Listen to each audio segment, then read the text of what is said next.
you're already home from work. I must have not heard you come in. I was gonna stay up a little bit longer tonight, but if it's okay with you, I'd like to cuddle up next to you for a bit.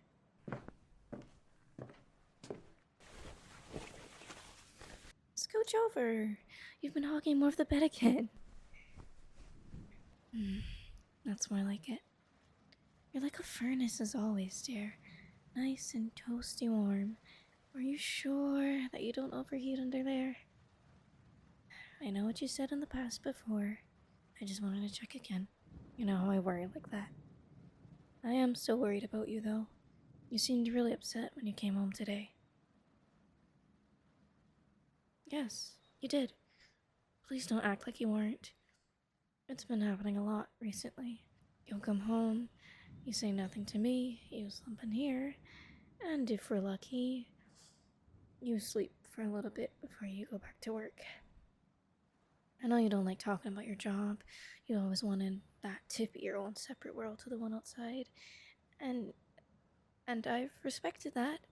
I've really tried to not ask about it. But something there is hurting you. It's causing you pain, isn't it? Please, just this once, tell me what's wrong. Holding it in isn't gonna help, you know. I thought we went over that before. Especially since you've stopped seeing your therapist. Today doesn't need to be the day you are brave. Okay. I won't push it any further tonight, but you should still think about letting it out soon. You're so stressed about work. I'm just scared that they're treating you badly or that you're wearing yourself out again. You need to give some time to yourself too, you know. You've provided enough for our family this week. The cats are fed, the car has a full tank of gas, the yard is finally trimmed, the house is clean, and the bills are paid. You've done more than enough. Spend some time with me instead of worrying.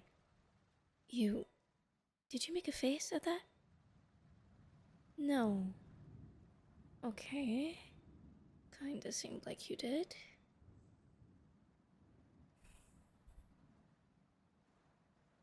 Have I done something to upset you? I feel like you've been avoiding me, and if I haven't, well, never mind. You're stressed out. I'm scared that it's wearing you out more than you'll ever admit to yourself. That's always how you've been. Even from the beginning, from the days of just being a manager at a movie theater, trying to pay for school, to the prospective tech grad entering whatever it was you were doing. Something like digital payment processing, right?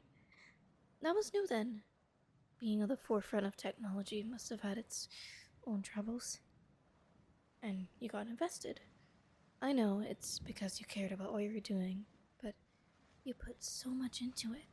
It was for me, wasn't it? I was still working too, you know. We were well off for what we had. A railroad apartment wasn't the best, sure, but it was better than living in a studio or with your parents. We had our home, honey. I begged you to slow down. Stay in the moment with me.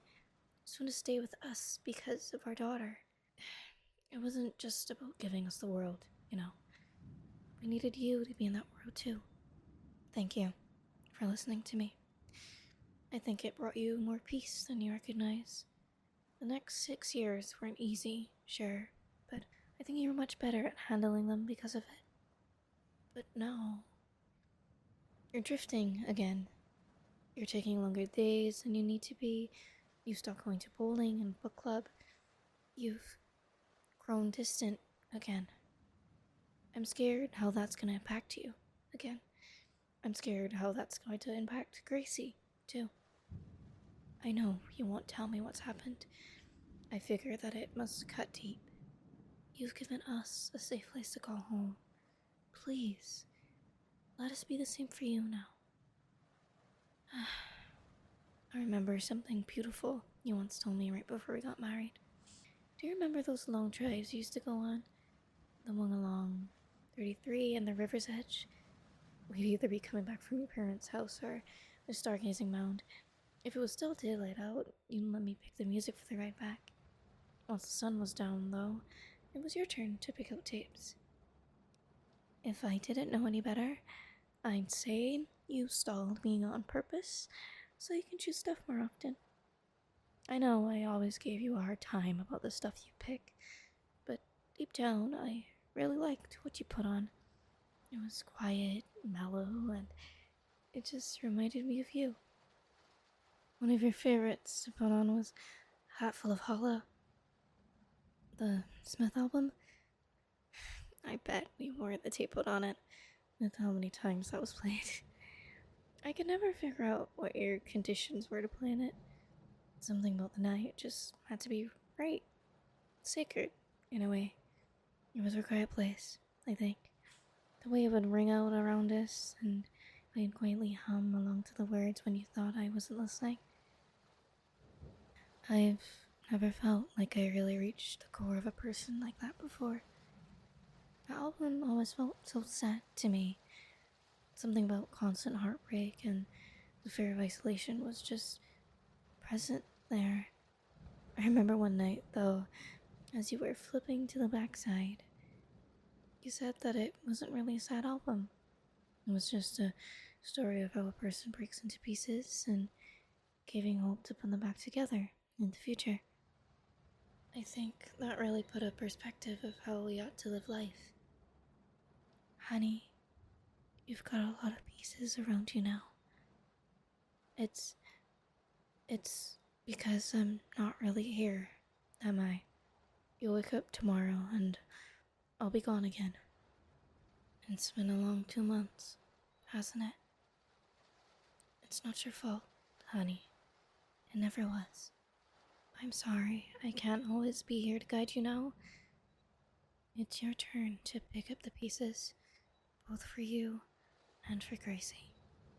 You do such a good job, I just know it. Nothing is ever half-assed with you. It's always 110% into everything. That's one of the things I've always loved most about how you approach things. It's combative, it's totally reckless, and it's cheesy. But I'll be damned if anyone tried to stop you at something you put your mind to. So set your mind on the future. Please don't let what should or could have been with me hold you back from getting there. I'll miss you. I've loved you and will continue to do so.